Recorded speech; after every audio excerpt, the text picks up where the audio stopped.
السلام علیکم۔ اسلامی ادوار چینل پہ آپ سب کو خوش آمدید۔ آج میں آپ کے لیے شمشیر بے نیام کی 15ویں ایپیسوڈ لے کے آیا ہوں، تو چلیے آئیے شروع کرتے ہیں۔ خالد کوئی طریقہ سوچنے لگا، لیکن اسے خیال آیا کہ اگر ان کے لشکر نے خندق عبور کر بھی لی تو مسلمانوں کو شکست دینا آسان نہ ہوگا، خواہ وہ کتنی ہی تھوڑی تعداد میں کیوں نہ ہوں۔ جن انسانوں نے تھوڑے ہی وقت میں زمین اور چٹانوں کا سینہ چیر ڈالا ہے، ان انسانوں کو بڑے سے بڑا لشکر بھی ذرا مشکل سے شکست دے سکے گا۔ کیا سوچ رہے ہو ولید کے بیٹے؟ ابو سفیان نے خالد کو گہری سوچ میں کھوئے ہوئے دیکھ کر کہا، ہمارے پاس سوچنے کا بھی وقت نہیں۔ مسلمان یہ نہ سمجھیں کہ ہم بخلا گئے ہیں، ہمیں تمام تر خندق دیکھ لینا چاہیے۔ اکرمہ نے کہا، کہیں نہ کہیں کوئی ایسی جگہ ہوگی جہاں سے ہم خندق عبور کر سکیں گے۔ صفوان نے کہا، محاصرہ۔ خالد نے خود اعتمادی سے کہا، مسلمان خندق کھود کر اندر بیٹھ گئے ہیں، ہم محاصرہ کر کے باہر بیٹھے رہیں گے۔ وہ بھوک سے تنگ آ کر ایک نہ ایک دن خود ہی خندق کی اس طرف آ جائیں گے جدھر ہم ہیں۔ ہاں، ابو سفیان نے کہا، مجھے یہی ایک طریقہ نظر آتا ہے جو مسلمانوں کو باہر آ کر لڑنے پر مجبور کر دے گا۔ ابو سفیان اپنے ان 3 نائب سالاروں کے ساتھ خندق کے ساتھ ساتھ تمام تر خندق کو دیکھنے کے لیے جبل بنی عبید کی طرف چل پڑا۔ صلاح کی پہاڑی مدینہ اور جبل بنی عبید کے درمیان تھی۔ مسلمان اس کے سامنے مورچہ بند تھے۔ ابو سفیان نے مسلمانوں کی تعداد دیکھی تو اس کے ہونٹوں پر طنزیہ مسکراہٹ آ گئی۔ وہ ذرا آگے بڑھا تو ایک گھوڑا جو بڑا تیز دوڑا آ رہا تھا اس کے پہلو میں آن رکا۔ سوار کو ابو سفیان بڑی اچھی طرح پہچانتا تھا۔ وہ ایک یہودی تھا جو تاجروں کے بہروپ میں مدینہ کے اندر گیا تھا۔ وہ مدینہ سے شیخین کے سلسلہ کو میں سے ہوتا ہوا قریش کے لشکر میں پہنچا تھا۔ اندر سے کوئی ایسی خبر لائے ہو جو ہمارے کام آ سکے؟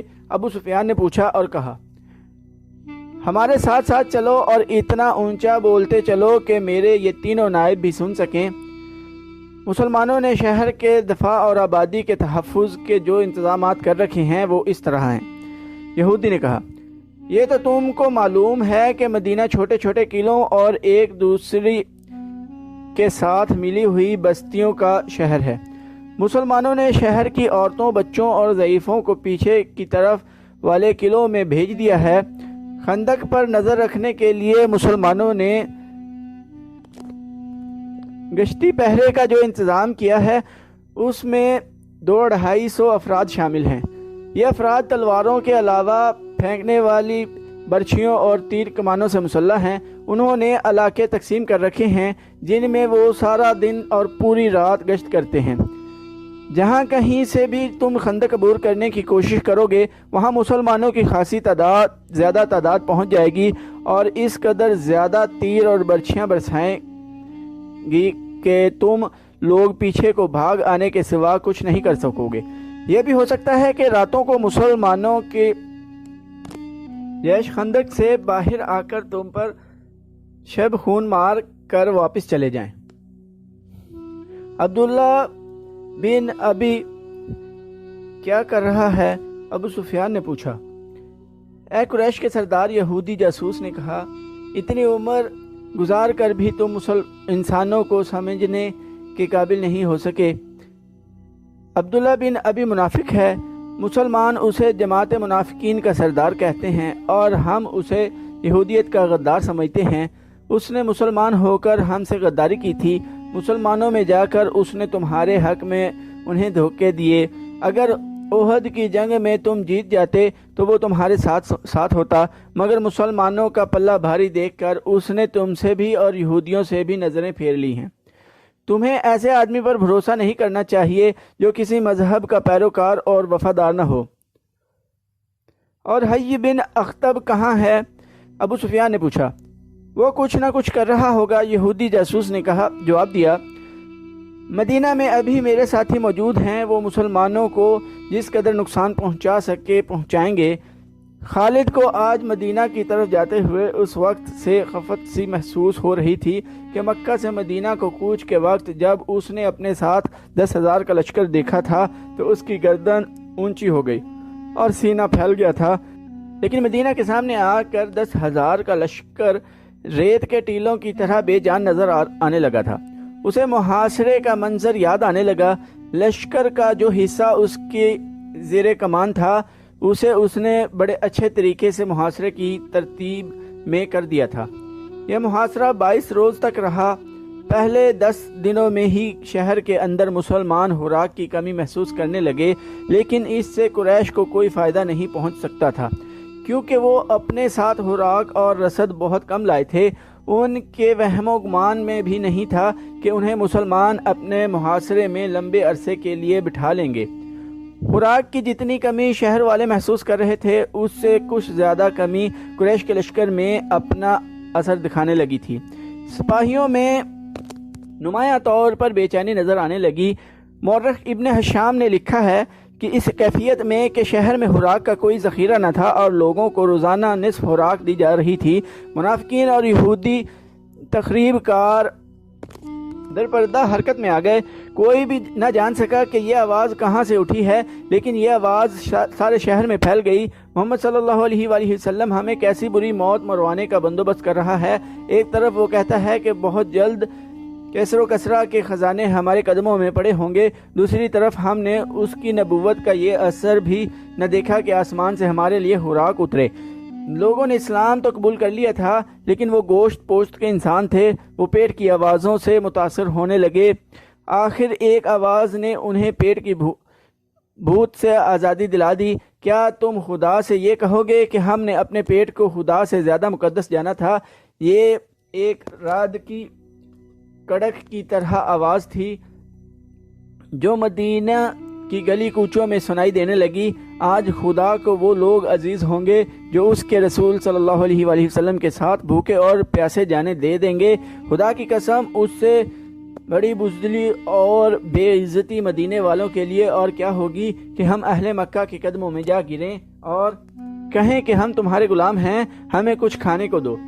رسول اکرم صلی اللہ علیہ وآلہ وسلم کے شہر کے دفاع میں اس قدر سرگرم تھے کہ آپ صلی اللہ علیہ وآلہ وسلم کے لیے دن اور رات ایک ہو گئے تھے۔ آپ صلی اللہ علیہ وآلہ وسلم اللہ کے محبوب نبی صلی اللہ علیہ وآلہ وسلم تھے۔ آپ صلی اللہ علیہ وآلہ وسلم چاہتے تو معجزے بھی رونما ہو سکتے تھے، لیکن آپ صلی اللہ علیہ وآلہ وسلم کو احساس تھا کہ ہر آدمی پیغمبر اور رسول نہیں، نہ کوئی انسان آپ صلی اللہ علیہ وآلہ وسلم کے بعد نبوت اور رسالت کا درجہ حاصل کر سکے گا۔ اس لیے آپ صلی اللہ علیہ وآلہ وسلم نے ان انسانوں کے لیے یہ مثال قائم کر رہے تھے کہ انسان اپنی ان لازوال جسمانی اور نفسیاتی قوتوں کو جو خداوند تعالیٰ نے اسے عطا کی ہیں استقلال اور ثابت قدمی سے استعمال کرے تو وہ معجزہ نما کارنامے انجام دے سکتا ہے۔ محاصرے کے دوران آپ صلی اللہ علیہ وآلہ وسلم کی سرگرمیاں اور آپ صلی اللہ علیہ وآلہ وسلم کی حالت ایک سالار کے علاوہ ایک سپاہی کی بھی تھی۔ آپ صلی اللہ علیہ وآلہ وسلم کو اس کیفیت اور اس سرگرمی میں دیکھ کر مسلمان بھوک اور پیاس کو بھول گئے اور ان میں ایسا جوش پیدا ہو گیا کہ ان میں بعض خندق کے قریب چلے جاتے اور قریش کو بزدلی کے طعنے دیتے۔ وہ 7 مارچ 627 کا دن عیسوی کا دن تھا جب ابو سفیان نے پریشان ہو کر کہا کہ حی بن اخطب کو بلاؤ۔ اس کی پریشانی کا باعث یہ تھا کہ 10 دنوں میں ہی اس کے لشکر کی خوراک کا ذخیرہ بہت کم رہ گیا تھا۔ سپاہیوں نے قرب و جوار کے بستیوں میں لوٹ مار کر کے کچھ خوراک حاصل کر لی تھی، لیکن اس ریگزار میں لوگوں کے گھروں میں بھی خوراک کا کوئی ذخیرہ نہ ہوتا تھا۔ قریش کے لشکر میں بددلی پھیلنے لگی۔ اپنے لشکر کے جذبے کو یوں ٹھنڈا پڑتے دیکھ کر اس نے یہودیوں کے ایک قبیلے کے سردار حی بن اخطب کو بلایا اور جو قریش کی زمین دوز مدد کے لیے لشکر کے قریب ہی کہیں موجود تھا۔ وہ تو اس انتظار میں تھا کہ اہل قریش اسے بلائیں اور اس سے مدد مانگیں۔ مدینہ سے کچھ ہی دور یہودیوں کے ایک قبیلہ بنو قریظہ کی بستی تھی۔ اس قبیلے کا سردار کعب بن اسد اس بستی میں رہتا تھا۔ رات جب وہ گہری نیند سویا ہوا تھا، دروازے کی بڑی زور کی دستک سے اس کی آنکھ کھل گئی۔ اس نے اپنے غلام کو آواز دے کر کہا، دیکھو باہر کون ہے؟ حیی بن اخطب آیا ہے، غلام نے کہا۔ رات کے اس وقت وہ اپنے ہی کسی مطلب سے آیا ہوگا۔ کعب بن اسد نے وسیلی آواز میں کہا، اسے کہو کہ میں اس وقت تمہارا کوئی مطلب پورا نہیں کر سکتا، دن کے وقت آنا۔ بنو قریظہ یہودیوں کا وہ قبیلہ تھا جس نے مسلمانوں کے ساتھ دوستی کا اور ایک دوسرے کے خلاف جنگ نہ کرنے کا معاہدہ کر رکھا تھا۔ اس معاہدے میں یہودیوں کے دوسرے دو قبیلے بنو قینقاع اور بنو نذیر بھی شامل تھے، لیکن ان دونوں قبیلوں نے اس معاہدے کی خلاف ورزی کی تھی اور مسلمانوں نے انہیں وہ سزا دی تھی کہ وہ لوگ شام کی طرف بھاگ گئے تھے۔ صرف بنو قریظہ تھا جس نے معاہدے کو برقرار رکھا اور اس کا احترام کیا۔ مسلمان جنگ خندق میں اس قبیلے کی طرف سے ذرا سا بھی خطرہ محسوس نہیں کر رہے تھے۔ حیی بن اخطب بھی یہودی تھا۔ وہ کعب بن اسد کو اپنا ہم مذہب بھائی سمجھ کر اس کے پاس گیا تھا۔ وہ کعب بن اسد کو مسلمانوں کے خلاف اکسانا چاہتا تھا، اس لیے وہ غلام کے کہنے پر بھی وہاں سے نہ ہٹا۔ کعب بن اسد نے پریشان ہو کر اسے اندر بلا لیا۔ میں جانتا ہوں تم اس وقت میرے پاس کیوں آئے ہو، کعب بن اسد نے حیی سے کہا۔ اگر تم ابو سفیان کے کہنے پر آئے ہو تو اسے کہہ دو کہ ہم نے مسلمانوں کے ساتھ جو معاہدہ کیا ہے اس پر مسلمان پوری دیانتداری سے قائم ہیں۔ وہ ہمیں اپنا حلیف سمجھتے ہیں اور انہوں نے ہمیں پورے حقوق دے رکھے ہیں۔ کعب بن اسد ہوش میں آیا۔ حیی بن اخطب نے کہا، بنو قینقاع اور بنو نذیر کا انجام دیکھ لے۔ مسلمانوں کی شکست مجھے صاف نظر آ رہی ہے۔ خدا یہودا کی قسم 10,000 کا لشکر مسلمانوں کو کچل ڈالے گا، پھر یہ مسلمان تم پر ٹوٹ پڑیں گے کہ یہودیوں نے انہیں شکست دلائی ہے۔ تم چاہتے کیا ہو حیی؟ کعب بن اسد نے پوچھا۔ قریش کے لشکر کا ایک حصہ پہاڑیوں کے پیچھے سے تمہارے پاس پہنچ جائے گا۔ حیی نے کہا، تمہاری موجودگی میں یہ سپاہی مسلمانوں پر عقب سے حملہ نہیں کر سکتے۔ تم اپنے قبیلے سمیت قریش سے مل جاؤ اور مسلمانوں پر اس طرح حملہ کرو کہ تمہیں جم کر نہ لڑنا پڑے بلکہ ضرب لگا کر پیچھے ہٹ جاؤ۔ اس سے قریش کو یہ فائدہ ہوگا کہ مسلمانوں کی توجہ خندق سے ہٹ جائے گی اور قریش کا لشکر خندق کو عبور کر لے گا۔ اگر میں تمہاری بات مان لوں اور ہمارا حملہ وہ کام نہ کر سکے جو تم چاہتے ہو تو جانتے ہو مسلمان ہمارے ساتھ کیا سلوک کریں گے؟ کعب بن اسد نے کہا، تم مسلمانوں کے قہر و غضب سے واقف ہو۔ کیا بنو قینقاع اور بنو نذیر کا کوئی ایک بھی یہودی تمہیں یہاں نظر آتا ہے؟ ابو سفیان نے سب کچھ سوچ کر تمہیں معاہدے کی دعوت دی ہے۔ حیی بن اخطب نے کہا، اگر مسلمانوں کا قہر و غضب تم پر گرنے لگا تو قریش کے لشکر کا ایک حصہ تمہارے قبیلے کی حفاظت کے لیے شیخین اور لاوا کی پہاڑیوں میں موجود رہے گا۔ وہ شب خون مارنے والے تجربہ کار سپاہیوں کا لشکر ہوگا جو مسلمانوں کو تمہاری طرف آنکھ اٹھا کر بھی دیکھنے کی مہلت نہیں دیں گے۔ تم مجھے اتنے بڑے خطرے میں ڈال رہے ہو جو میرے پورے قبیلے کو تباہ کر دے گا۔ کعب بن اسد نے کہا، تمہارا قبیلہ تباہ ہو یا نہ ہو، اہل قریش اتنی قیمت دیں گے جو تم نے کبھی سوچی بھی نہ ہوگی۔ حیی نے کہا، یا اپنے تعاون کی قیمت خود بتا دو، جو کہو گے جس شکل میں مانگو گے تمہیں قیمت مل جائے گی اور تمہارے قبیلے کو پورا تحفظ ملے گا۔ مسلمان اگلے چند دنوں میں نیست و نابود ہو جائیں گے، تم اس کا ساتھ دو جو زندہ رہے گا اور جس کے ہاتھ میں طاقت ہوگی۔ کعب بن اسد آخر یہودی تھا، اس نے زر و جواہرات کے لالچ میں آ کر حیی بن اخطب کی بات مان لی۔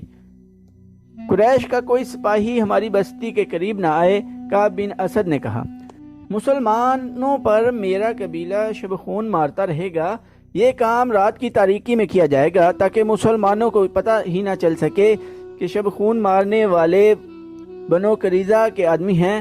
اور حیی کعب نے ہونٹوں پر ہلکی سی مسکراہٹ لاتے ہوئے کہا، تم دیکھ رہے ہو کہ میں یہاں اکیلا پڑا ہوں، میری راتیں تنہائی میں گزر رہی ہیں۔ آج کی رات تنہا گزارو۔ ہوئی نے کہا کل تم تنہا نہیں ہوگے، مجھے 10 دنوں کی مہلت ملنی چاہیے۔ کعب نے کہا مجھے اپنے قبیلے کو تیار کرنا ہے۔ قریش اور بنو قریظہ کے درمیان معاہدہ ہو گیا۔ آج کی ایپیسوڈ ادھر ہی ختم کرتے ہیں۔ چینل کو سبسکرائب کر دیں، لائک اور کمنٹ کرنا نہ بھولیے گا۔ ٹائم دینے کے لیے شکریہ۔ اللہ حافظ۔